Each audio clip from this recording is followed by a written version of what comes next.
음향 튜닝이 안 되는 특성에 대해서 설명하겠습니다. 룸 튜닝 방법은 이퀄라이저로 스피커의 침폭 특성을 평탄하게 보정하는 것입니다. 이 내용은 룸 튜닝 방법 영상을 참조하시기 바랍니다. 그러나 모든 특성이 보정되는 것이 아닙니다. 보정되지 않은 침폭 특성을 평탄하게 보정해도 음질은 좋아지지 않습니다. 이 영상에서는 이퀄라이저로 보정이 되지 않은 특성에 대해서 설명하겠습니다. 먼저 이퀄라이저로 보정되지 않은 것은 공간 음향 특성입니다. 에코, 플러터 에코, 음향 초점, 과다한 잔향은 이퀄라이저로 보정되지 않습니다.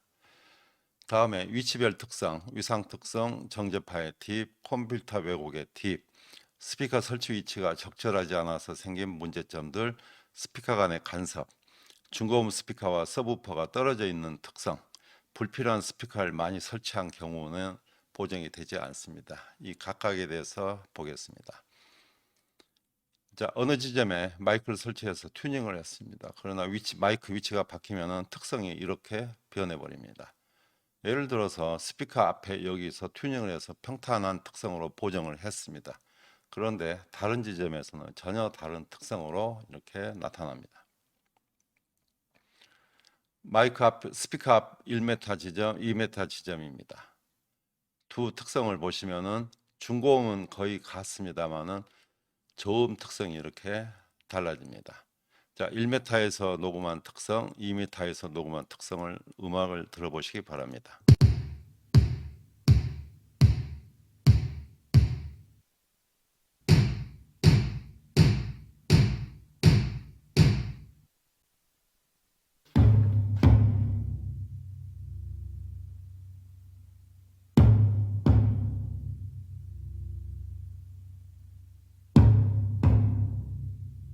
자세히 보면은 2m 지점에서는 60Hz 대역의 음이 상쇄돼서 음색이 변하는 겁니다. 카오디오도 마찬가지입니다. 운전석에서 튜닝한 음을 다른 좌석에서 들으면은 음질이 전혀 다르게 들립니다. 다음에 크로스오버 주파수에서 역위상이어서 음이 상쇄된 것을 이퀄라이저로 부스트를 해서 이렇게 평탄하게 만들었습니다. 그렇지만 음질은 좋아지지 않고 오히려 음질이 더 부자연스러워집니다. 이퀄라이저로 진폭 특성은 이렇게 보정이 되지만은 위상 특성은 보정이 되지 않습니다. 따라서 진폭 특성을 평탄하게 보정해도 음질은 좋아지지 않습니다. 이런 경우에는 두 유닛이 정위상 결합이 되도록 보정을 해야 합니다. 정위상 결합된 위상 특성이고 역위상으로 결합된 위상 특성입니다. 또 정제파에 의해서 상쇄된 이 음들은 이퀄라이저로 부스트해도 보정이 되지 않습니다. 보정이 된다고 해도 이것은 잡음 성분이므로 음질은 향상되지 않습니다. 정제파에 의해 상쇄된 딥은 보정되지 않으므로 보정하려고 노력하지 않고 음향적인 튜닝으로 보정을 해야 합니다. 예를 들어서 이와 같은 저음을 부스트된 것을 컷을 했습니다. 이렇게 평탄한 특성으로 보정이 됐지만은 링잉은 사라지지 않습니다. 따라서 음질이 향상되지 않습니다. 이메일 상담 내용인데요. 70평 정도 노래방인데 이음만 유독 소리가 증폭되어 울립니다. 여기서 이음은 165Hz이고 아마 공진음 때문에 그런 것 같습니다. EQ로 보정이 가능한지요? 그러면 어느 주파수를 커트해야 공진음 현상이 감소될지요? 자, 이것은 앞에서 설명한 대로 진폭 특성은 보정이 될지 모르지만 링이 보정이 안 되기 때문에 이퀄라이저는 보정이 되지 않습니다. 음향적으로 보정을 해야 합니다. 스피커 위치를 변경을 하든지 다른 방법을 사용을 해야 합니다. 다음에 바닥 반사음이랑 콤필터 왜곡 한번 보겠습니다. 음향 측정 시에 바닥 반사음에 의해서 이렇게 콤필터 왜곡이 생기는데 이 특성을 스피커 특성으로 착각하면 안 됩니다. 왜곡이 없을 때는 이런 특성이 되지만은 바닥 반사음 때문에 특성이 이렇게 변해버리는데 이 딥을 스피커의 특성으로 착각하고 부스트하면 되지 않습니다. 자, 다음에 이와 같은 컴퓨터 왜곡 특성을 자동 EQ잉으로 보정을 한번 해보겠습니다. 여기를 중심으로 해서 자동으로 이퀄라이징을 해보겠습니다.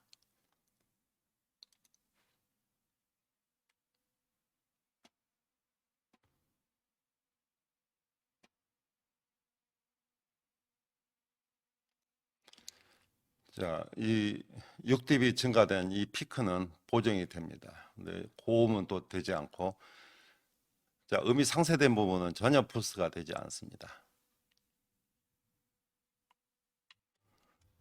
이와 같은 피크를, 이와 같은 컴필터 왜곡을 타겟 레벨로 잡아서 자동 이퀄라이징한 특성이 바로 이 색입니다. 자, 컷은 되지만은 딥은 전혀 부스트가 되지 않습니다. 컴필터 왜곡의 피크는 이퀄라이저로 커트가 되지만은 딥은 보정이 되지 않습니다. 컴필터 왜곡에 생긴 딥은 직접음과 역위상인 반사음이 더해져서 음이 상쇄된 것이므로 이퀄라이저로 보정되지 않지만 외형상 진폭 특성이 보정된다고 해도 이것은 잡음 성분이고 음질이 더 나빠집니다. 다음에 스피커 설치 위치가 적절하지 않으면 이와 같은 문제가 발생이 됩니다. 좌석 간의 음압 레벨 편차가 많고 음성이 명료하게 들리지 않는 좌석이 많습니다. 소리가 무대 쪽에서 들리지 않고 에코가 발생될 수 있고 잔향이 증가되어 명료하지 않습니다. 하울링이 발생될 수 있습니다. 이런 문제는 이퀄라이저로 보정이 되지 않습니다. 이와 같이 스피커 설치 위치가 적절하지 않으면 앞뒤 자리에 음압 레벨 편차도 많고 뒷벽에 의한 에코도 발생될 수 있습니다. 따라서 이것은 스피커 위치를 적절하게 설정을 해서 보정을 해야 합니다. 또 스피커를 스태깅 스프레이 하면은 간섭에 의해서 특성이 이렇게 피크딥이 생깁니다. 이것을 이퀄라이저로 이렇게 평탄하게 보정을 합니다. 평탄하게 보정을 해도 음질은 전혀 좋아지지 않습니다. 또 우퍼와 서브우퍼와 우퍼가 이렇게 떨어져 있는 경우에는 크로스오버 주파수에서 이렇게 딥이 발생이 됩니다. 이 딥을 이퀄라이저로 보정을 해도 힘이 없고 좋지 않은 저음이 재생이 됩니다. 따라서 우퍼와 서브우퍼는 이렇게 붙여서 설치를 해야 위상 결합이 잘 됩니다. 결합이 잘 된 특성과 결합이 잘 되지 않은 특성입니다. 이런 특성은 이퀄라이저로 보정이 되지 않습니다. 결합이 잘 된 특성, 결합이 안 된 특성입니다. 이것을 이퀄라이저로 보정하려고 노력하면 안 됩니다. 또 불필요한 스피커를 이렇게 많이 설치한 경우 에코가 이렇게 발생이 되고 반사음 레벨도 많습니다. 이런 경우는 이퀄라이저로 보정이 되지 않습니다.